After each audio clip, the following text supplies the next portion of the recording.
Bonjour et bienvenue dans l'Info C'est Clair. Top départ pour les vacances de Pâques. Ça commence ce soir avec la zone C, Paris et Toulouse. Des vacances bienvenues après des mois de pluie. Mais à quel prix? L'Info C'est Clair est intitulé Vacances de Pâques, du soleil et des bons plans.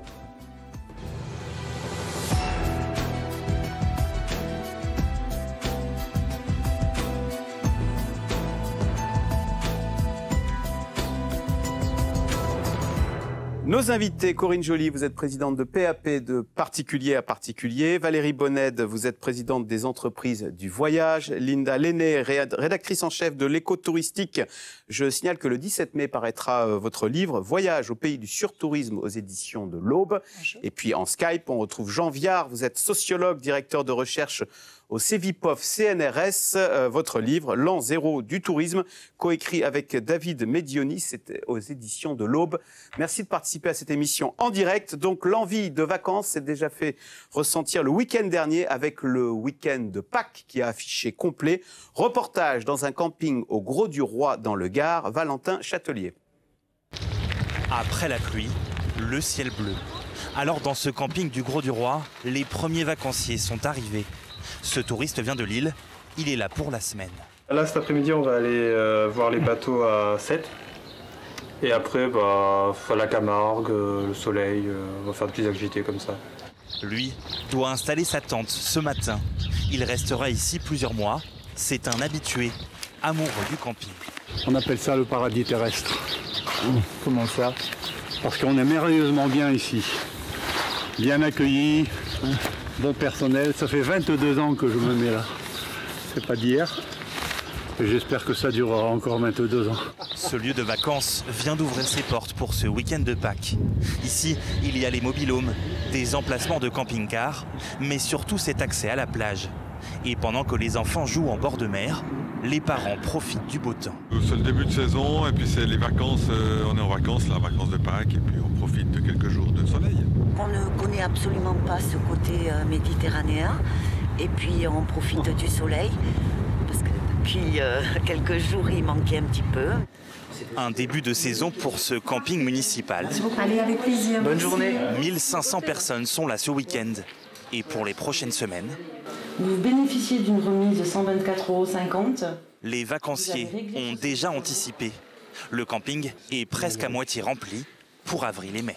On a beaucoup de zones rouges où là, effectivement, c'est la partie où les réservations sont effectives.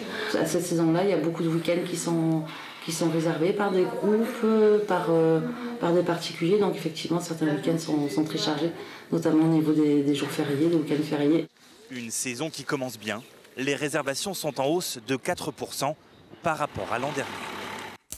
Alors Jean Viard, pourquoi est-ce que quand on parle de vacances, de vendredi de départ, pourquoi est-ce que des ondes positives s'allument dans notre tête? Pourquoi cette envie de vacances à ce point? Et c'est le signe de quoi?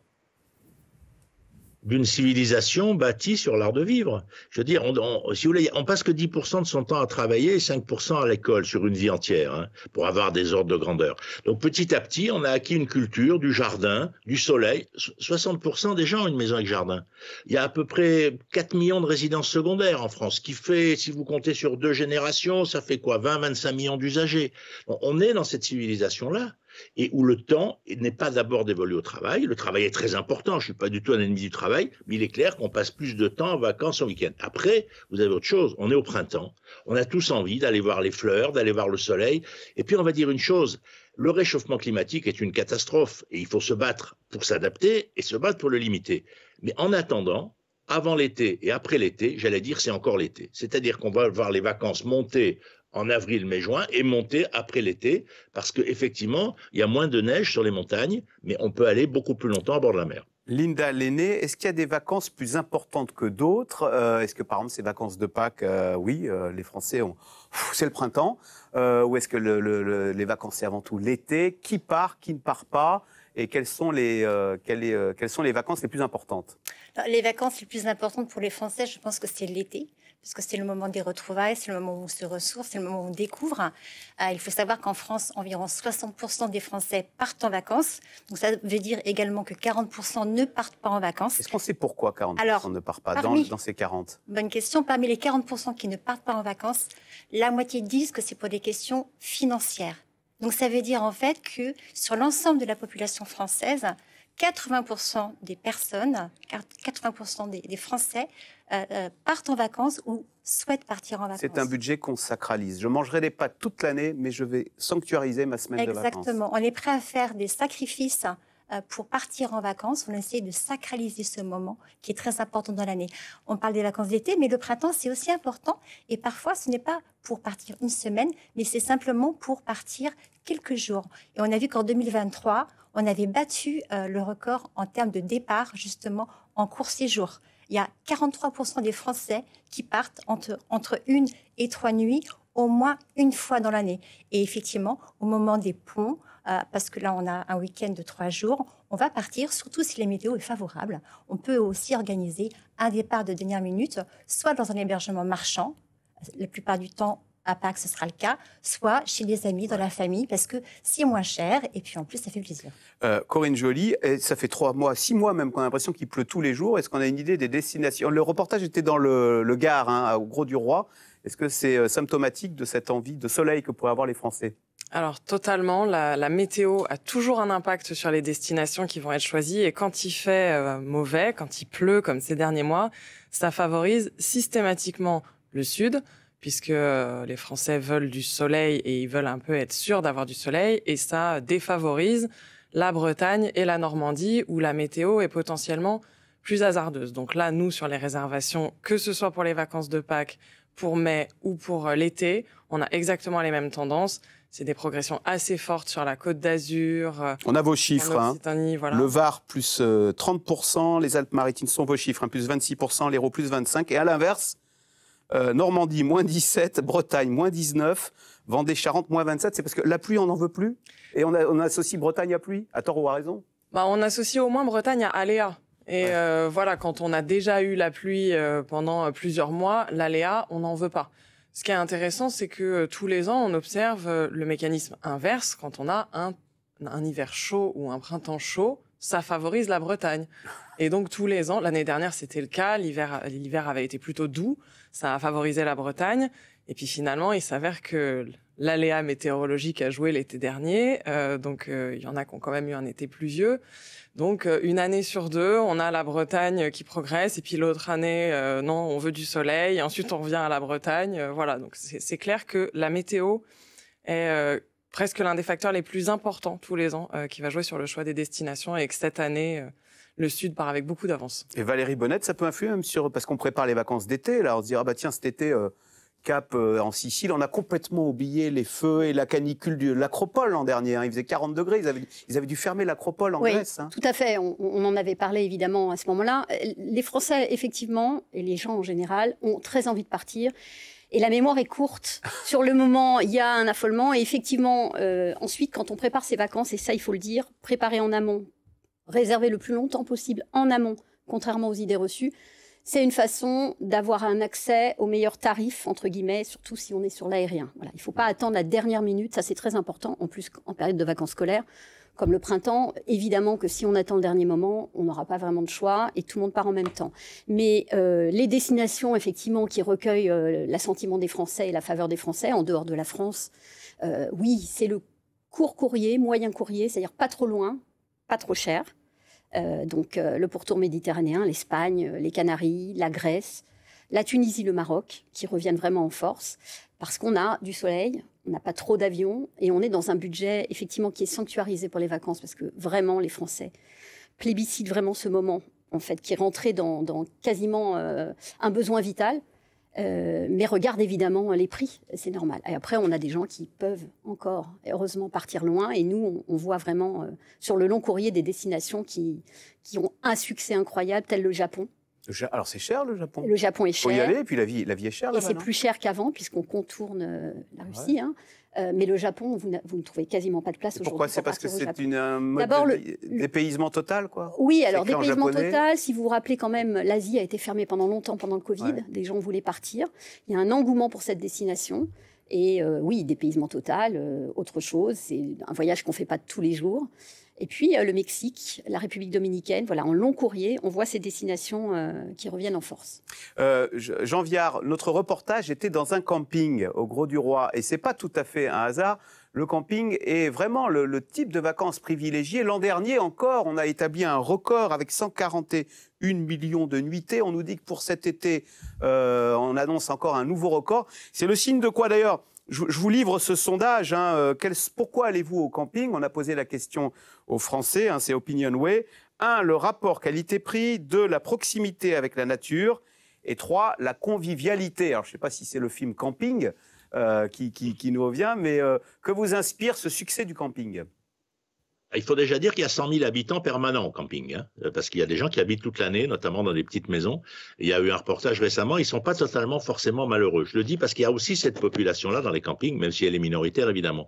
Mais si vous voulez, le camping, c'est vrai que c'est pas cher, c'est vrai ce qu'on dit là, c'est vrai que c'est près de la nature. Alors après, souvent, quand on demande aux gens leurs vacances rêvées, c'est souvent l'hôtel, mais en fait, l'hôtel, c'est beaucoup un mythe, parce que c'est beaucoup plus cher. Et c'est vrai que souvent, les campings sont dans des emplacements merveilleux, parce qu'ils ont été construits souvent il y a longtemps, il n'y a pas besoin forcément de permis de construire, donc ça peut être des zones de bord de mer, ça peut être des zones de bord de rivière, d'ailleurs il y a parfois des campings qui sont inondés, donc si vous voulez, ils sont souvent extrêmement bien placés. Et puis à côté, il faut dire aussi qu'il y a une transformation, parce que dans les campings, d'ailleurs celui que vous avez montré, on voit bien qu'il y a des petites maisons, on en a vu quelques-unes, il y a des campeurs, je veux dire, qui en fait ont des caravanes, enfin pas des caravanes justement, des camping-cars, il y a des gens qui montent des tentes, comme le monsieur qui est là depuis 20 ans, et puis effectivement il y a ces cabanes. Et si vous voulez, il y a y compris des cabanes, vous regardez un groupe comme Utopia qui est en plein développement, qui fait des cabanes en bois extrêmement, qui fabrique d'ailleurs lui-même, je crois, une société annexe, qui est tout le temps complet. Et si vous voulez, qui se développe énormément, y compris d'ailleurs au Bois de Boulogne à Paris ou à Aix-en-Provence. Donc si vous voulez, c'est clair que là, il y a un mode de rapport à la nature, à l'horizontalité, aux choses assez simples. Après, il y a des campings, il y a beaucoup de musique, il y a des campings où il n'y en a pas. Les campings sont devenus confortables. Il y a des salles de bain, il y a des piscines, souvent on y mange, il y a un restaurant. Donc il ne faut pas se représenter complètement le camping de l'après-guerre. Voilà, il y a tous ces éléments. Mais le prix joue beaucoup. Vous savez, je finis là-dessus, mais les vacances, c'est d'abord la famille. C'est d'abord les enfants qui ont des copains. C'est tout ça. On va y revenir sur les vacances et la famille. Corinne Joly, juste sur le mode d'hébergement, est-ce qu'en creux, on veut du camping et on ne veut plus de ces fameuses cages à lapins qui sont très années 70, alors qu'on a développé aussi bien au ski ou bien qu'en bord de mer, c'est à la grande motte, typiquement, des petits appartements de 40 mètres carrés avec 3 lits là, superposés les uns au-dessus des autres et qui sont faits pour rester un minimum dans ces appartements parce qu'on y étouffe, quoi. En fait, alors, il y en a un peu pour tous les goûts, parce que le camping, on va être sur un hébergement qui est quand même plus collectif. Certains vont privilégier quelque chose de plus individuel, donc maison ou appartement, mais ça a quand même pas mal été évoqué. Il y a aussi la question du budget. Nous, par exemple, sur les maisons, on voit qu'il y a un écart extrêmement important selon qu'elle est avec ou sans piscine. C'est un écart de prix qui peut aller... Par exemple, je vais vous prendre la Côte d'Azur. En été, on va être à 2 500 € s'il y a une piscine. Et on est plutôt à 1 500 € s'il n'y a pas de piscine. Donc, on a des écarts de prix énormes en fonction des activités qu'on veut faire. Quand on veut la piscine, mais qu'on n'a pas 2 500 €, le camping peut être une bonne solution parce que les campings, il y a aussi des piscines, il y a aussi des activités. Donc, ça peut permettre de bénéficier d'infrastructures qui sont partagées, mais qui sont quand même là, quand on peut pas forcément se payer la même chose de manière individuelle, parce que de toute évidence, ça va coûter plus cher.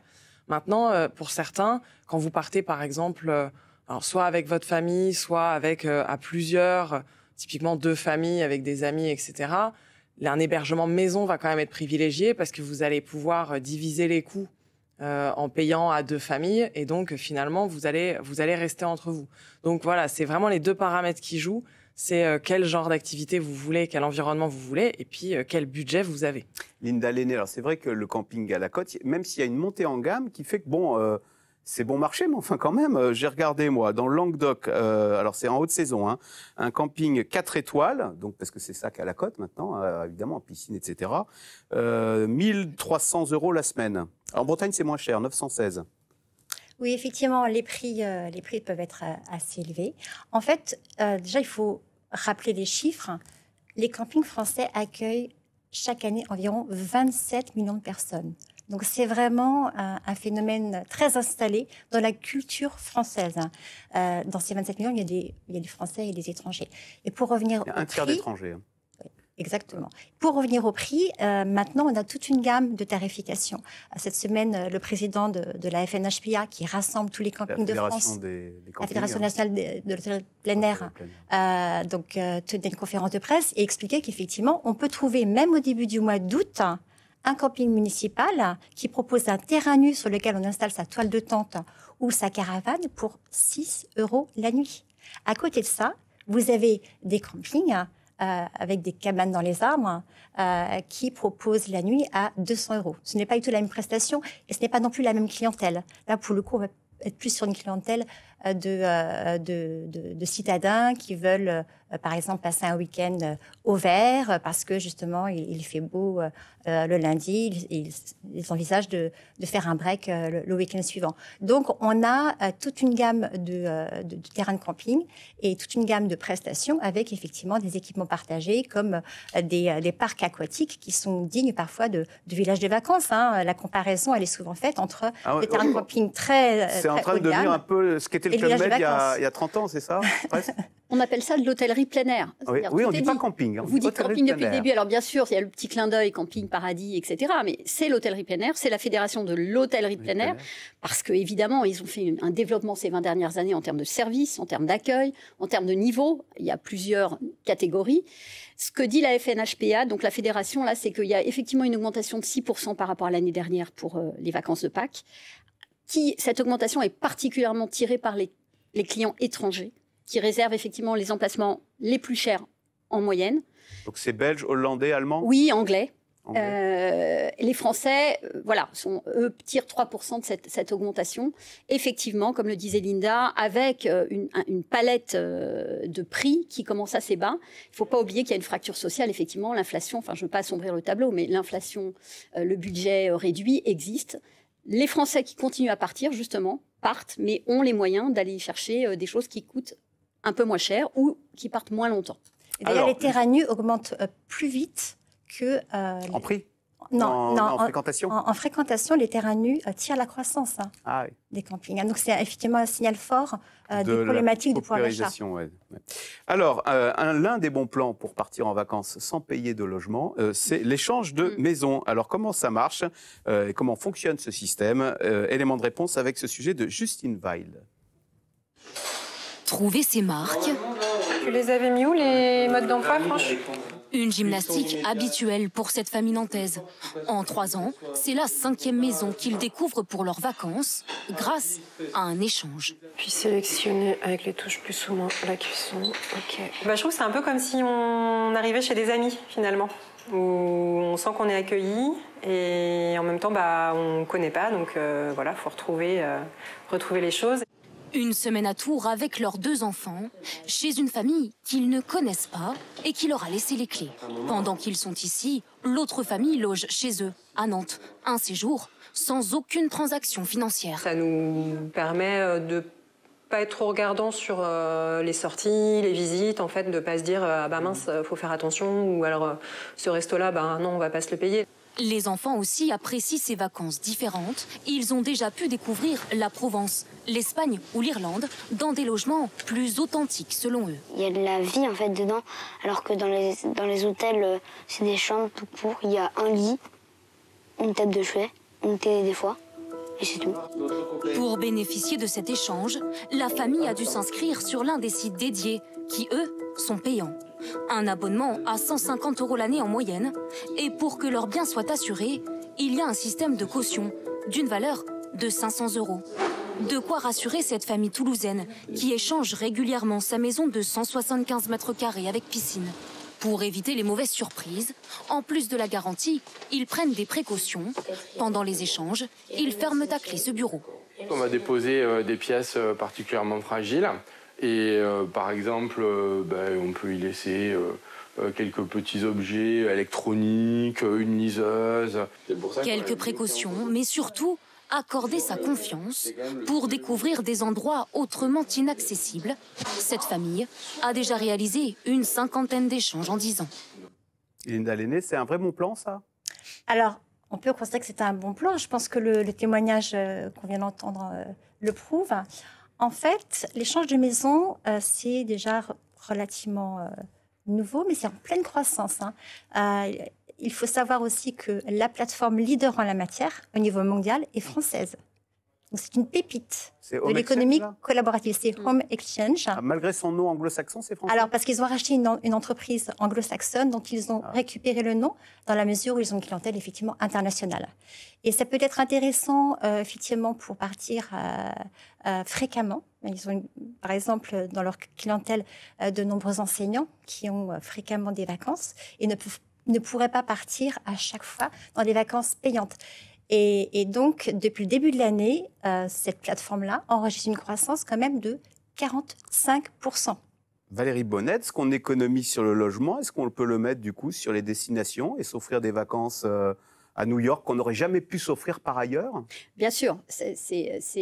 D'abord, c'est une façon de voyager qui permet d'être vraiment dans la vie des gens. Le petit garçon le disait, voilà, ça vit, c'est vivant. Moi, j'ai envie juste de dire que ce qu'on constate, nous, c'est que les clients sont multi-usages. C'est ça qu'il faut voir. Il n'y a pas le client du camping, le client de Home Exchange et qui va échanger sa maison, et celui qui ne part qu'à l'hôtel ou à l'étranger. Le même client va rechercher des choses différentes dans l'année, et c'est une façon de voyager en famille. Ce même client va partir en week-end sans les enfants, en city break ou un peu au soleil. Et c'est ça qui est intéressant, c'est que les Français, quand ils le peuvent, choisissent différents modes de vacances, de voyage, de repos, de bien-être. Proximité de la nature, c'est vraiment quelque chose qui est très déterminant, ou le soleil et se reposer. Et donc, on a des multi-clients qui cherchent des multi-possibilités avec un budget plutôt vu à l'année et effectivement est réparti par rapport à ses priorités. Corinne Joly, c'est vrai que quand on part en vacances, du coup, on a son propre logement qui est vide. Est-ce que de plus en plus de Français disent c'est trop bête, je vais essayer de le rentabiliser en le mettant alors soit en location ou soit en échange de maison. Ce qui d'ailleurs, on l'a vu dans le reportage, nécessite...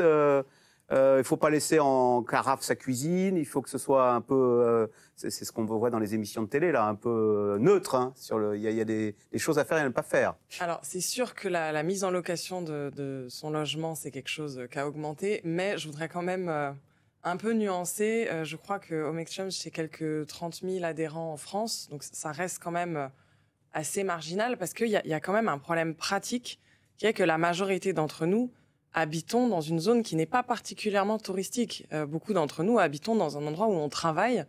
Et donc, cet endroit où on travaille, tout le monde n'a pas forcément envie d'y venir en vacances. Je vais prendre un exemple très clair et très concret. L'Île-de-France, l'été se vide. L'Île-de-France, il y a des touristes étrangers qui viennent beaucoup à Paris, mais les Français n'ont pas du tout envie de partir en Île-de-France. Donc, l'Île-de-France, tous les étés, on constate qu'il y a quand même beaucoup moins de monde, c'est beaucoup moins embouteillé. Donc, toutes les destinations ne sont pas touristiques. Et donc, le problème de l'échange et le problème de la mise en location, c'est que il faut quand même avoir un bien dans lequel des touristes vont avoir envie de venir et dans une région dans laquelle les touristes ont envie de venir. Donc ça, c'est quand même la première limite. Ce qu'on observe quand on regarde les résidences, notamment sur notre site, qui sont mises en location vacances, c'est que c'est beaucoup de résidences secondaires. Comme Jean Viard l'a évoqué au début, on a en France quasiment 4 millions de résidences secondaires qui, elles, sont pour moitié situées sur le littoral, donc dans des zones touristiques. Et là, pour le coup, comme c'est des charges pour les propriétaires, clairement, aujourd'hui, pour diminuer les charges, les propriétaires hésitent beaucoup moins à mettre ces résidences secondaires, dans lesquelles aussi il n'y a pas tous leurs effets personnels, en location touristique pour payer les charges, pour rentabiliser la résidence. Alors Jean Viard, vous le disiez tout à l'heure, peut-être les plus populaires et les plus belles des vacances, encore que, ce sont les vacances en famille, se retrouver entre cousins, cousines.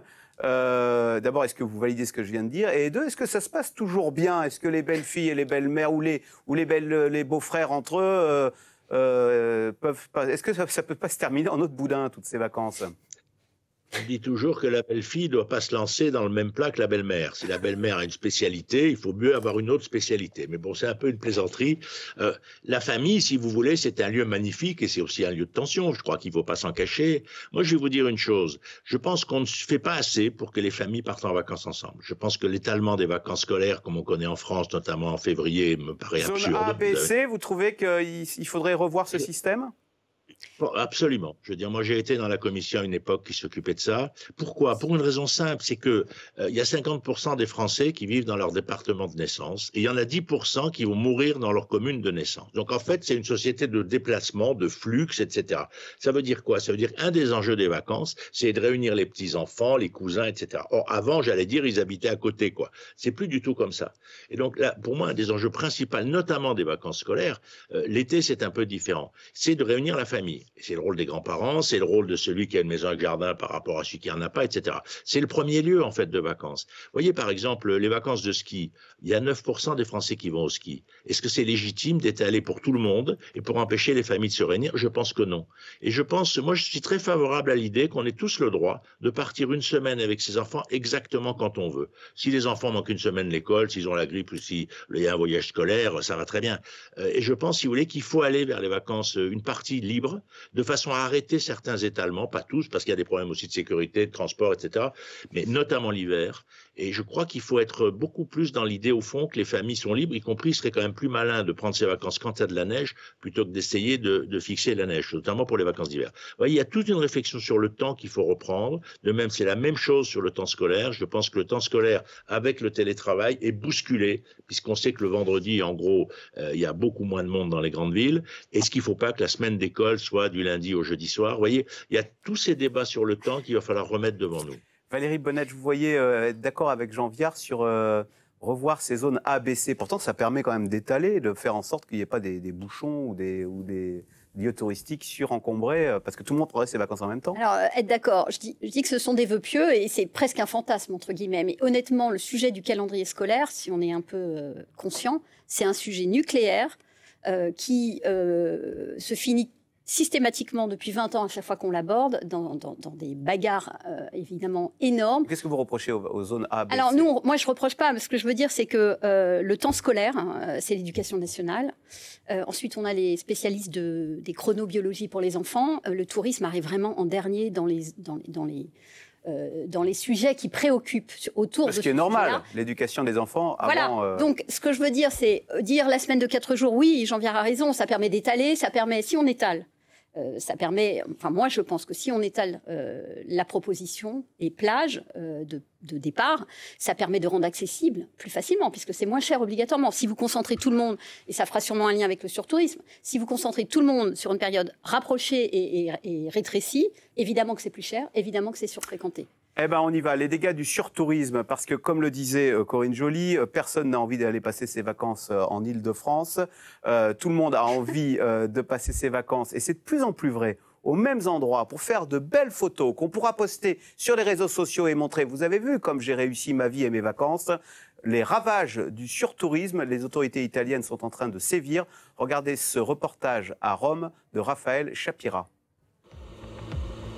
En pleine nuit, ce touriste allemand se pensait sans doute à l'abri des regards lorsqu'il est monté sur la fontaine de Neptune pour se faire prendre en photo. Ces derniers mois, les grandes villes italiennes ont de plus en plus de difficultés à protéger leur patrimoine des touristes en mal de photos insolites. À Rome, au printemps dernier, ce visiteur n'a pas hésité à escalader la fontaine de Trévi pour un cliché.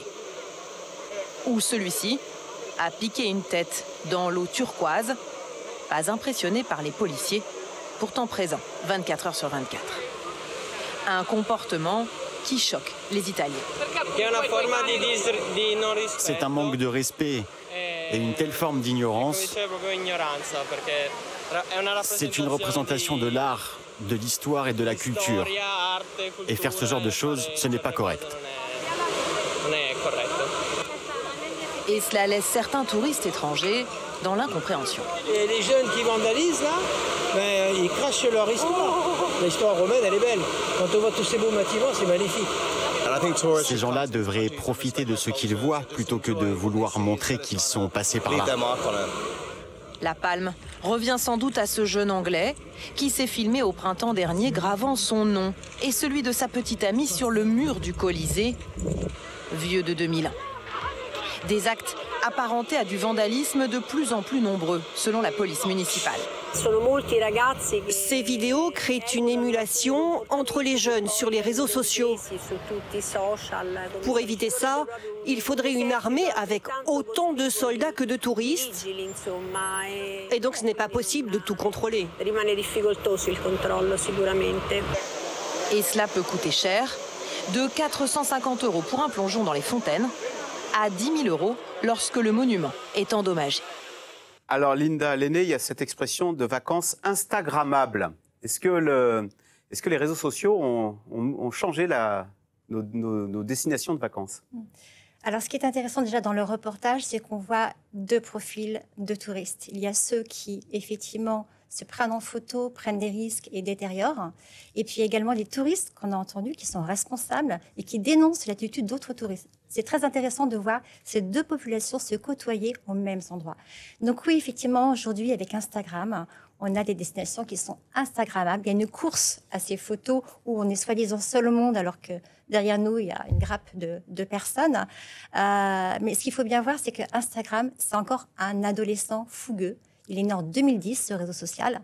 Et donc, pour l'instant, on a beaucoup de comportements immatures. Là, on voyait les ravages en Italie, mais c'est également le cas à Etretat. À Etretat, il y a des gens qui meurent parce qu'ils sont en haut de la falaise, ils se penchent un peu trop et ils tombent. Et dans le même esprit, j'ai vu à Etretat l'été dernier énormément de gravures, des cœurs, des initiales dans la roche. Donc c'est totalement irrespectueux. Maintenant, il y a de plus en plus de messages qui sont au contraire des messages de respect envers l'environnement. Par exemple, la Calanque de Sugiton se sert d'Instagram pour passer des messages. Il faut réserver, c'est respecter la nature. Donc j'ai bon espoir, c'est peut-être naïf de ma part, mais que petit à petit, on ait quand même de plus en plus de messages qui montrent un respect envers l'environnement et les populations locales. Jean-Viard, votre regard sur ce surtourisme, vous avez vu que Venise, là, ça y est, il va falloir réserver et payer 5 € là, à partir de la fin du mois d'avril. D'ailleurs, il faut s'organiser pour aller à Venise maintenant, parce qu'on ne pourra pas rentrer si on n'a pas réservé, si on n'a pas payé son billet de 5 € pour accéder. C'est une ville, hein, il faut en arriver là, malheureusement. On paye bien pour rentrer au Louvre, hein. Donc je veux dire que le fait qu'une destination touristique soit payante à l'entrée en soi n'est pas choquant. Parce qu'il faut payer effectivement des gardiens, des gens qui entretiennent, des gens qui surveillent. Enfin, ça ne me semble pas absolument scandaleux. Ce qui est vrai, si vous voulez. Moi, mon rêve, c'est qu'il y ait 3 milliards de touristes internationaux, on n'y est pas encore, et que les 20% de Français qui ne partent pas pour des raisons économiques puissent partir. Donc je pense qu'il faut se dire, le tourisme, c'est extraordinaire.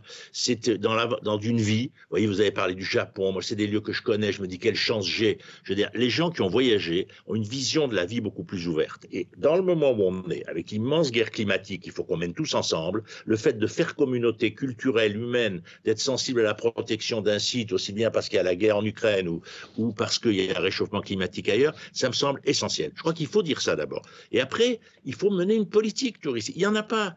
En France, on veut 100 millions d'étrangers. En gros, il y a 200 millions de voyages des Français en France, si on résume l'ensemble des déplacements. Il n'y a pas de politique. Et bien sûr qu'il faut expliquer aux gens. Bien sûr qu'il faut pas, parce qu'il y a que peu d'endroits où on va en fait. Donc quand vous allez à un endroit, il faut qu'on vous pousse après à aller à un autre endroit. Vous voyez, il y a toute une construction des destinations, des régulations, des informations des gens qui sont quasiment pas faits. Je pense qu'on ne peut pas être le premier pays touristique au monde, c'est notre titre. Après on peut en discuter, mais c'est pas le sujet, et ne pas avoir de politique très structurée. C'est pas possible. Alors qu'avec Internet, on peut faire énormément de choses.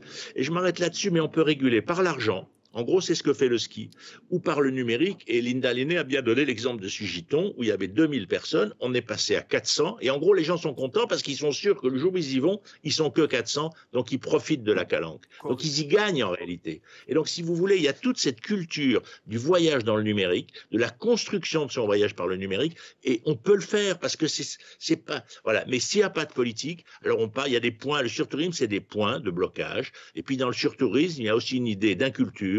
Il y a aussi une idée de milieu populaire, de ces jeunes.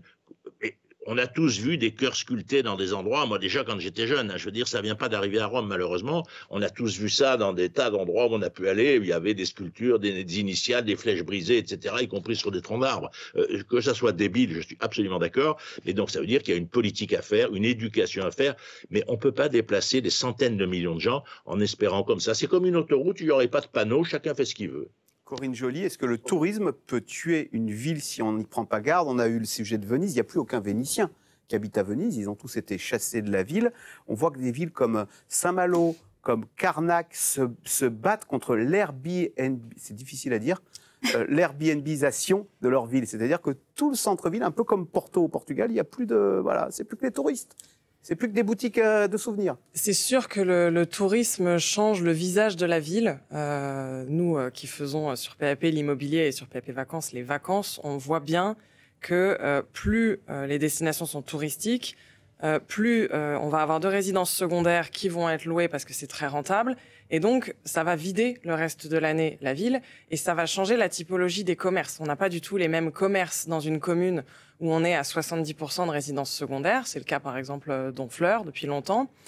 Saint-Malo, que vous avez cité, ou Biarritz, c'est des villes où aujourd'hui on est à 40% de résidences secondaires.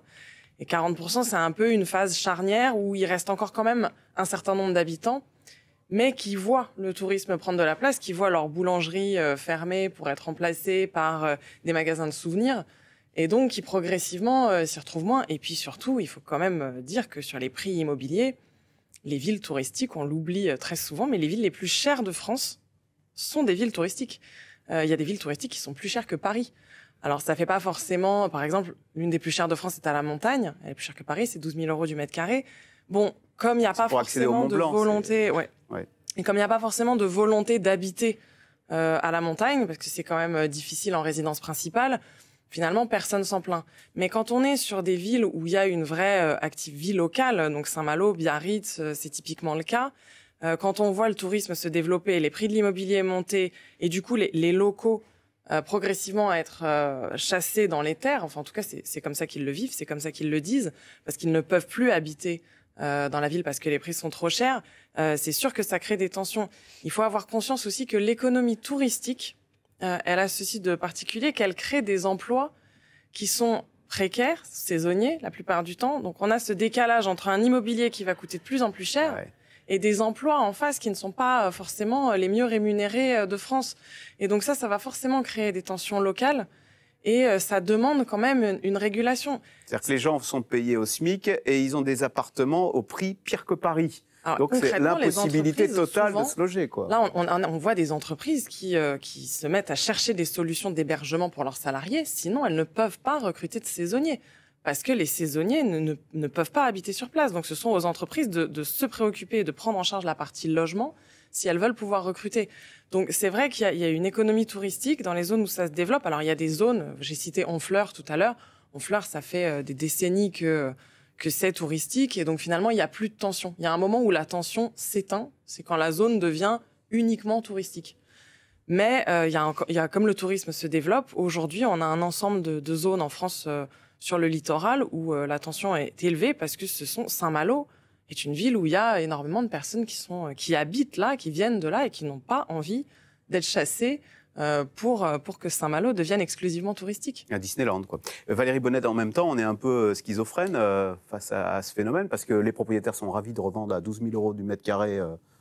On parlait des milliardaires de l'île de Ré, hein, je me souviens, enfin des millionnaires de l'île de Ré qui revendaient leurs cabanes de pêche. Et même en chiffres, on a eu Atout France qui vient de publier les chiffres du tourisme. Les touristes étrangers en France ont dépensé l'an dernier 63 milliards d'euros. Si on retranche ce que nous, Français, avons dépensé à l'étranger, ça laisse un excédent que j'ai mis en ligne de 18 milliards d'euros. C'est quasiment l'équivalent de l'aéronautique. Est-ce qu'on ne devient pas, comme la Grèce, au fond, un pays qui vit... il faut l'assumer à un moment. Alors, on vit du tourisme. Un pays pour lequel le tourisme est très important. Voilà. Et d'ailleurs, la période Covid l'a complètement montré. Hein. Quand on était à l'arrêt total, on a bien vu... Ah oui, dans les Alpes, d'ailleurs, ils regrettaient tout d'un coup de ne plus avoir les Parisiens évidemment, acheter leur steak frites à 40 €. Alors, les Parisiens ou les étrangers. Je veux dire, oui, bien sûr que c'est une manne de développement économique. C'est une vague de fonds. Donc, évidemment, dans le monde, encore beaucoup de gens n'ont pas encore commencé à voyager et vont avoir accès. Je pense à l'Inde et à la Chine, etc. Sur la régulation, on a des pics de fréquentation, ok, sur tourisme. Mais honnêtement, des villes comme Venise, aujourd'hui en France, moi, je crois qu'on n'est plus sur des périodes, sur des saisons, à des moments donnés, avec une surfréquentation. Je laisse de côté les problématiques immobilières. La réalité, c'est qu'il faut une vraie volonté politique de régulation, d'offres, c'est-à-dire d'offres, on n'empêchera jamais un primo-accédant à Paris de venir visiter la Tour Eiffel. Mais quelqu'un qui a l'habitude ou qui est déjà venu une fois, on peut proposer d'autres choses en France. Donc c'est une question de construction de l'offre, de régulation. La digitalisation permet vraiment de réguler, de faire des réservations. Moi, je crois beaucoup à la réservation, moins au fait de payer ou alors de façon symbolique. On peut pas donner un accès à ceux qui ont de l'argent et pas à d'autres, c'est quand même un peu compliqué. Mais avoir une régulation avec des démarches anticipées de réservation, c'est quelque chose qui est tout à fait possible avec tous les moyens qu'on a aujourd'hui. Il faut une vraie volonté. La ministre du Tourisme a mis en place en septembre un observatoire des flux et des pics de fréquentation. On va voir ce que va faire l'État avec ça. En tout cas, je pense que nous, à Agence de voyage, tour opérateur, on a aussi un rôle d'intermédiaire à jouer en termes de conseils. Enfin, il y a beaucoup de choses et je pense qu'il n'y a pas une solution à ce problème. Il y en a plusieurs qui doivent se coordonner. Linda Lenné, est-ce que la solution aussi, vous parliez de concentration, c'est peut-être le hors-saison, mais est-ce que ça fonctionne bien, le hors-saison? On remarque souvent que les retraités, ils ont envie de partir en vacances, tiens, comme leurs enfants. Pendant les vacances, ou bien le week-end, le vendredi, et de revenir le dimanche soir, et pendant les vacances d'été aussi, aux mêmes dates. Hors saison, oui, je pense que c'est une bonne solution.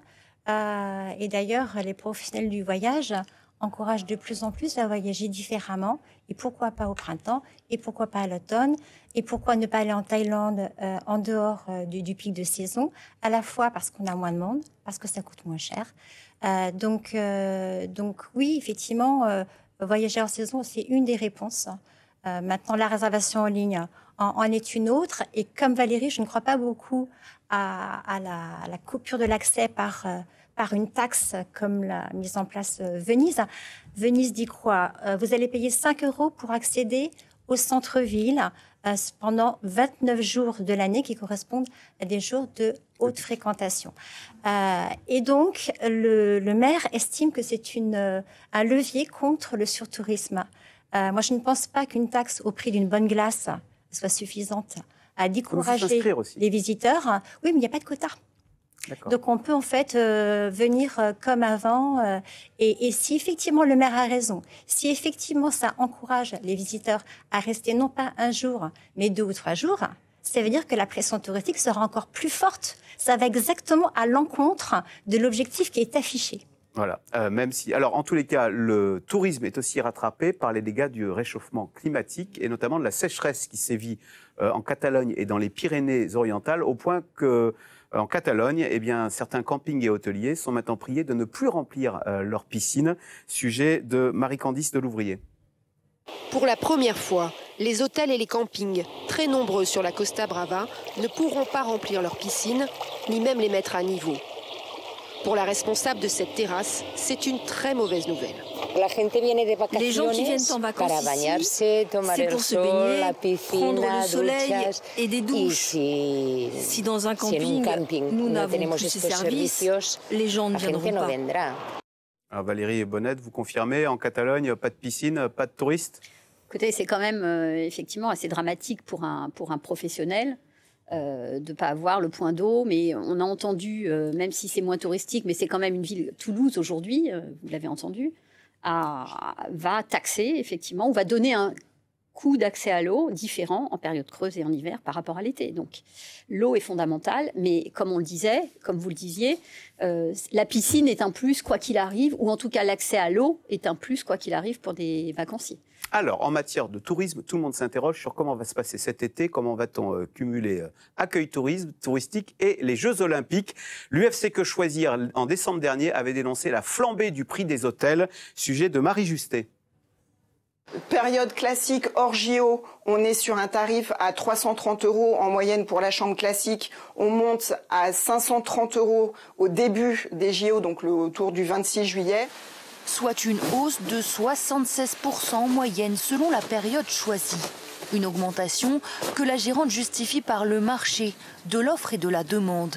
Faut quand même que je m'aligne un petit peu avec les confrères concurrents des alentours. Ça reste quand même une aventure un peu exceptionnelle et donc on essaye de profiter un petit peu nous aussi. Je vous propose maintenant d'écouter la réaction de 2 touristes mécontents de ces prix qui flambent. On se réjouissait d'être venu maintenant à Paris parce qu'on ne viendra pas durant les Jeux Olympiques. À cause de ça ? À cause de ça, voilà.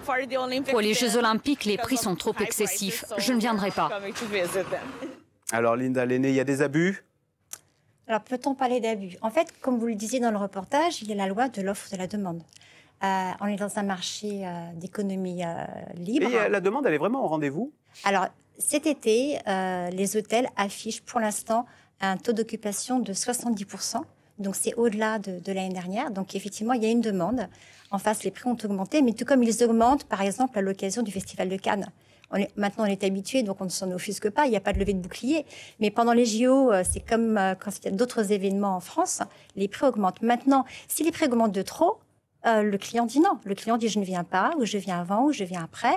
Et comme par hasard, d'ailleurs, dans ces cas-là, les prix baissent. Donc il faut surveiller l'évolution des prix. Il pourrait peut-être un petit peu diminuer, d'autant qu'il y a eu des annulations, justement, pendant la période des JO, assez récemment.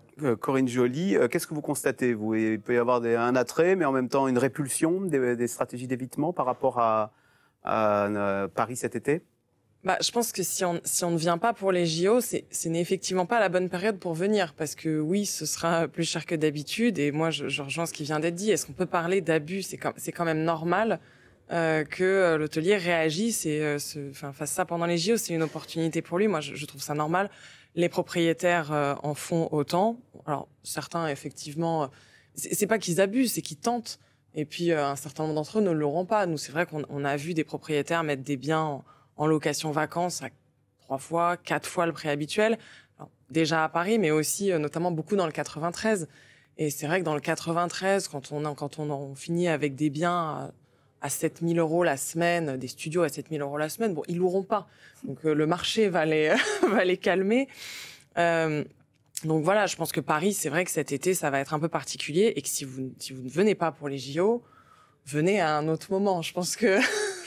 Valérie Bonnette, c'est une chance ou une malédiction pour les professionnels du tourisme, ces JO ? Parce que ça peut faire fuir beaucoup d'étrangers qui vont dire « cette année, c'est la France, j'évite, il y a les JO ». Alors, ça dépend de quel professionnel on parle. C'est vrai que les hôteliers n'étaient pas très contents d'être montrés du doigt quand même. Alors, je crois qu'il y a un peu de tout, mais il y a des gens sérieux quand même. Il y a effectivement des chambres qui avaient été réservées par le comité, qui ont été relâchées, donc qui reviennent sur le marché. Donc, effectivement, il risque d'y avoir un peu de baisse de prix. Nous, qui vendons la France, mais évidemment l'étranger, honnêtement, je pense qu'on a des clients qui ont envie de partir ailleurs, en effet. Et c'est pas plus mal, parce qu'on est là pour leur apporter effectivement des solutions. Donc oui, il y a en même temps des gens qui veulent partir, et on sent, en fait, pour les réservations, pour être sérieuse sur juillet, on sent un espèce d'attentisme là. C'est ce qu'on constate. Beaucoup de réservations avant, les ponts, les viaducs du mois de mai, vraiment beaucoup de choses. Août, pas mal aussi, mais sur juillet et le début, la transition et les grandes cérémonies, on sent un attentisme des Français qui se demandent s'ils vont rester en fait ou s'ils vont partir. Voilà, on en est là aujourd'hui. Jean Viard, alors, chance ou malédiction, ces JO ? Je connais votre réponse. Faut être fier. On a dit tout à l'heure qu'il n'y avait pas grand monde dans l'Île-de-France à l'été. Donc, si vous voulez, en gros, les JO, c'est quand beaucoup de gens ne sont pas là. Il faut quand même le dire, parce que ça ouvre fin juillet. Bon, c'est justement le moment où les Parisiens et les gens d'Île-de-France, d'ailleurs, s'en vont. Mais après, moi, je pense, si vous voulez, que ce qu'on apprend dans les discours sur les JO, en fait, c'est comment la France est un pays totalement critique et dépressif, quoi. On entend des tas de critiques de partout. D'ailleurs, je vous rappelle, je crois que les transports aussi augmentent. Donc, il n'y a pas que le privé qui essaye de faire augmenter les prix, le public aussi. Et si vous voulez, on entend toutes ces critiques et je suis sûr qu'à la fin on sera ravis, enfin sauf s'il y a un drame, mais bon, on va se dire qu'on va faire l'hypothèse qu'il n'y en aura pas et qu'on sera fiers comme après la Coupe du Monde de foot, etc. Moi, ce que je trouve terrible, c'est ce pays où on n'arrête pas de dire ça va pas marcher, c'est horrible, les trains seront pas à l'heure. Alors après, ben oui, c'est du commerce. C'est vrai que ça m'énerve. Moi, l'hôtel où je vais depuis les 40 ans, j'habite pas à Paris, mais je vais à Paris 1 ou 2 fois par mois. Ben, avant la pandémie, c'était 120 € la nuit. Après la pandémie, c'est passé à 240 € la nuit, mais c'est vrai qu'ils ont changé les lits. Et ils ont changé l'autre jour le panneau des prix, il y avait marqué 680 € la nuit. Alors j'ai dit, mais attendez, là, je viens plus. Ils m'ont dit, non, mais toi, c'est pas pour toi, tu restes à ton prix. Donc vous voyez, tout se discute en fait. Après, écoutez, si vous savez, le type qui vient de l'autre bout du monde pour aller aux Jeux Olympiques, finalement, le frais d'hébergement, c'est qu'une partie du budget. Donc, on ne peut pas tout le temps râler, quoi. Je trouve qu'à un moment, il faut se réjouir de cet événement. Moi, je rêve que ça ait lieu sur la scène, je rêve qu'on ait des médailles, et voilà, et je pense qu'il faut savoir faire la fête, quoi. Sinon, on va devenir totalement sinistre sur cette planète. Vous savez ce que disent les étrangers à notre endroit, hein. La France, c'est le plus beau pays, dommage qu'il y ait les Français. Alors, Linda Lenné, un conseil, alors vous avez expliqué, Valérie Bonnette, qu'il ne fallait pas s'y prendre au dernier moment. Si on s'y est pris au dernier moment, un conseil pour Pâques, qu'est-ce que vous conseilleriez aux téléspectateurs qui disent « j'ai rien de prévu » ? Eh bien, c'est une bonne question. Moi, je conseillerais peut-être tout simplement une exposition qui m'a beaucoup plu à Paris. Et c'est une exposition qui rend hommage à Notre-Dame de Paris, sans elle à Notre-Dame de Paris, parce que comme vous le savez, elle rouvre seulement le 8 décembre. Et donc, il y a une exposition virtuelle immersive, Notre-Dame éternelle, qui vous permet en fait de découvrir ce monument exceptionnel à travers le temps. Vous êtes accueilli par un hologramme, un compagnon à l'époque du Moyen-Âge. Vous entendez la pluie qui tombe, vous entendez une prière de pierre. Voilà, une expo en immersion. Valérie Bonnette, il ne va pas faire très beau. On a tous envie de soleil. Vous avez une destination sympa pour cet été Pâques ? Pas très loin, je disais l'Europe du Sud, plein de choses. S'il faut rester en France, chez moi à Barbizon, vous avez le château de Fontainebleau, vous avez la forêt, vous avez les peintres, vous avez vos vicomtes, c'est fabuleux. Corinne Joly, vous restez sur le pont à Pâques, vous prenez quelques jours ? Moi je dirais, regardez quand même la météo, ça peut vite s'arranger et si ça se trouve la Bretagne sera un excellent plan. Et voilà, et ben merci, c'est sur ce bon conseil que se termine cette émission, merci d'y avoir participé. Moi je prends quelques jours, donc lundi ce sera Audrey Goutard aux manettes de l'Info C'est Clair. Merci Jean Viard également. Un mot pour remercier Claire Gasser et Mathieu Ledru qui préparent avec moi cette émission. Et on se retrouve dans 15 jours pour un nouvel Info C'est Clair. Mais lundi, c'est Audrey Goutard. Soyez au rendez-vous. Bonne journée sur France Info.